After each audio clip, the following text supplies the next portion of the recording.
Waduh, kecelakaan lagi nih di sektor konstruksi. Waduh, gimana tuh teman-teman? Ahli K3 konstruksi. Wah, parah nih ya. Jangan sampai kita sebagai ahli K3 konstruksi, kita disalahin, lalu kita nanti di penjara juga. Emang mau? Nggak mau kan? Oke, kita bahas videonya terkait dengan bagaimana cara mengedukasi pekerja-pekerja konstruksi di video berikut ini.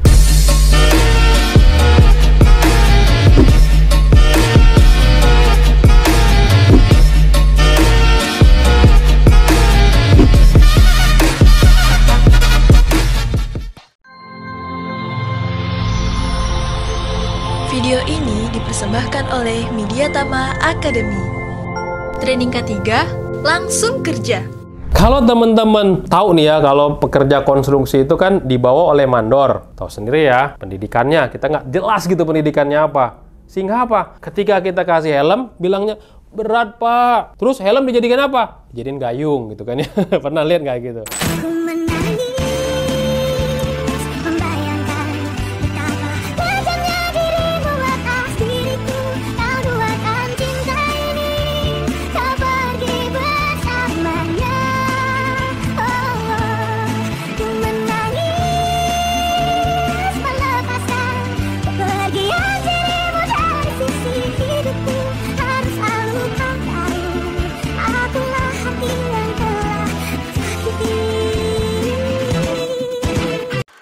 Yang kedua, ketika dikasih safety shoes, wah berat pak, panas pak. Dikasih sarung tangan, licin pak. Dikasih rompi, waduh pak, gerah gitu kan. Nah, bagaimana cara mengedukasi pekerja-pekerja kayak gini? Nah, ini pentingnya kita sebagai ahli K3 harus punya yang namanya komunikasi public speaking. Nah, jadi kalau teman-teman semua ahli K3, tambahin kompetensinya adalah public speaking. Jadi kalau teman-teman mau ngomong di depan umum, kita nggak grogi lagi. Cara mengedukasi, yang pertama teman-teman, kalau ada pekerja konstruksi, apalagi itu pekerja baru, teman-teman harus pastikan apakah pekerja-pekerja yang masuk ke area konstruksi ini sudah diberikan safety induction belum. Karena penguatan K3 itu di safety induction itu. Tapi kalau teman-teman langsung masuk aja, teman-teman tidak melakukan safety induction, lewat nanti ya. Itu yang teman-teman harus pastikan. Jadi bawa dulu safety induction ya. Berikan informasi penting terkait dengan APD apa yang wajib digunakan, hal-hal apa saja yang nggak boleh dilakukan, area-area mana saja yang nggak boleh dimasuki, tekankan di sana ya.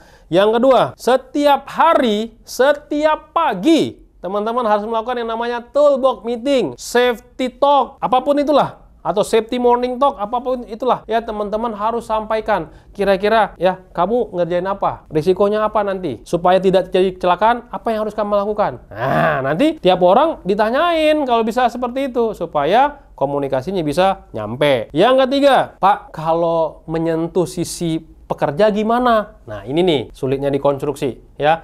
Ketika ada HSE baru yang masuk, terus konstruksinya sudah berjalan, nah kita dianggap sebagai, wah ini kamu orang baru, wah ini kamu anak baru lulus gitu ya, anak kencur gitu ya kan, dibilang kayak gitu kan ya.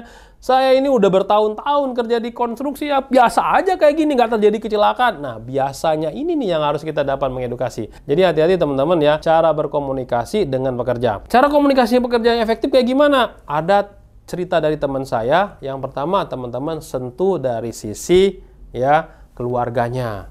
Nah, misalkan Pak, kalau misalkan terjadi kecelakaan ya, keluarga Bapak gimana Pak nanti Pak? Siapa yang akan memberikan nafkah gitu kan ya? Nggak mau kan Bapak istrinya nikah lagi gitu.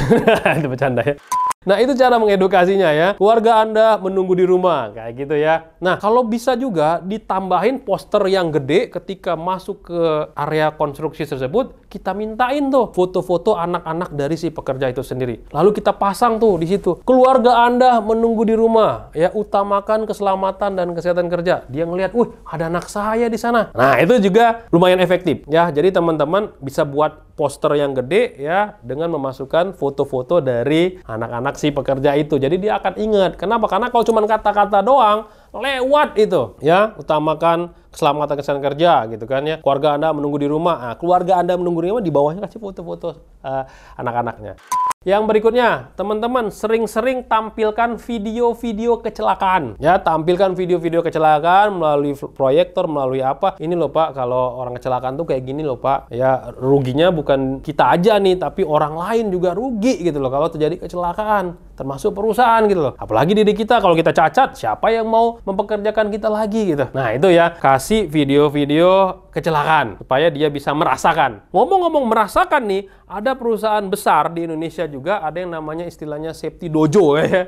Kalau teman-teman pernah dengar ya. Itu kadang si perusahaan itu ya dia memberikan simulasi kesakitan. Misalkan ada simulasi rasanya terjepit kayak gimana, rasanya tersentrum kayak gimana, rasanya tertimpa kayak gimana. Itu akan memberikan efek, oh iya ya kalau terjadi kecelakaan saya terasa sakit gitu loh. Kenapa? Karena pekerja itu teman-teman ya cenderung kalau belum pernah ngerasain terjadinya kecelakaan, mereka nggak akan tahu ya rasanya kecelakaan kayak gimana. Sama seperti kita nih, misalkan nih teman-teman nih pernah nggak jatuh dari motor? Nah kalau teman-teman sudah pernah merasakan jatuh dari motor, kayak saya dulu ya jatuh dari motor, wah baret semua habis di sini. Saya merasakan, oh iya ya jatuh dari motor tuh sakitnya luar biasa ya, ruginya luar biasa. Nah teman-teman akan merasakan itu. Kadang yang seperti itu tuh kadang ya. Yang berikutnya, kalau misalkan nih amit-amit ya ada yang kecelakaan, ada momen ya yang pas untuk kita memberikan edukasi. Nggak mesti dari kecelakaan di tempat kerja kita, bisa jadi kita ambil kecelakaan dari perusahaan lain. Makanya informasi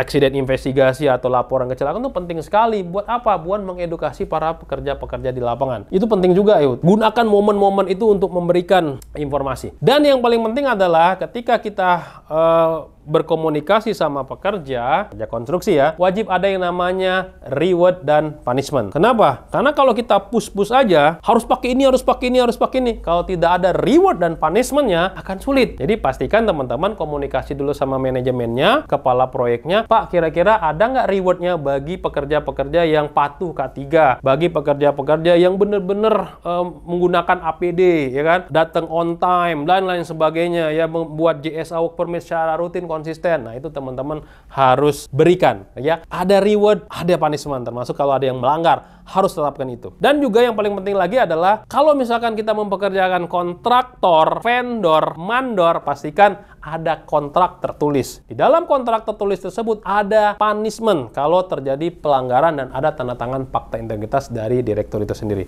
Itulah tips-tips buat mengedukasi si pekerja sekaligus bisnis ownernya atau kontraktor atau vendornya buat teman-teman semua para pekerja K3 konstruksi yang saat ini kesulitan terkait dengan mengedukasi dan menginformasikan K3 di tempat kerjanya. Oke, kalau ini video adalah video yang menarik, teman-teman like, subscribe, dan share ke teman-teman yang lain. Oke, dari saya, salam safety.